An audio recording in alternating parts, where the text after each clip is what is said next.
আজ 18তম বীর বল্লভ সাহা মেধাবৃত্তি প্রদান 2026 প্রদান করল নিখিল ত্রিপুরা শিক্ষক সমিতি। আগরতলা প্রেস ক্লাবে আয়োজিত মাধ্যমিক ও উচ্চ মাধ্যমিক পরীক্ষায় উত্তীর্ণ মোট 23 জন মেধাবী পড়ুয়াকে সংবর্ধিত করা হয়। সম্মাননা স্মারক সহ মেধাবৃত্তি তুলে দেওয়া হয় তাদের হাতে। এই অনুষ্ঠানে উপস্থিত ছিলেন মেয়র দীপক মজুমদার, পুর নিগমের সেন্ট্রাল জোনের চেয়ারম্যান রত্না দত্ত, বিশিষ্ট সমাজসেবী সন্তোষ সাহা সহ অন্যান্য শিক্ষানুরাগী বিশিষ্টজনেরা।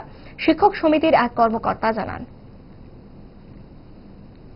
পক্ষ থেকে 18তম বীরবল্লভ সাহা মেধাবৃত্তি অনুষ্ঠানে মিলিত হয়েছি।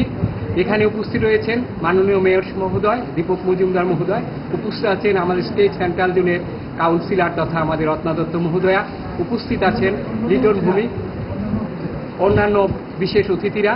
সবাইকে আমরা সঙ্গে নিয়ে আজকের অনুষ্ঠানটা করতে যাচ্ছি।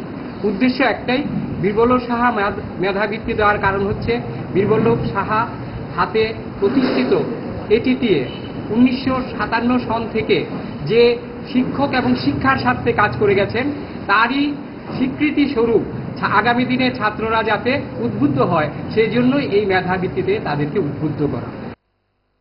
इस रथ यात्रा के पावन अवसर पर स्वर्ण कमल ज्वेलर्स लेकर आया है स्वर्ण वर्षा। 1 जुलाई से 25 जुलाई तक अपना पुराना गोल्ड उसकी प्योरिटी के हिसाब से कंप्लीट वैल्यू पर एक्सचेंज कीजिए। पाइए गोल्ड ज्वेलरी के मेकिंग चार्ज पर 30% ऑफ और डायमंड ज्वेलरी के मेकिंग चार्ज पर 100% ऑफ। हर परचेज पर अशोर्ड गिफ्ट्स भी और सिर्फ बिल अमाउंट का 25% पे करके अपना गोल्ड रेट आज ही बुक कीजिए। तो इस रथ यात्रा खुशियों के साथ बचतों की भी हो। स्वर्ण वर्षा, स्वर्ण कमल ज्वेलर्स, विश्वास, गुणवत्ता और बेहतरीन डिजाइन का नाम। Terms and conditions apply.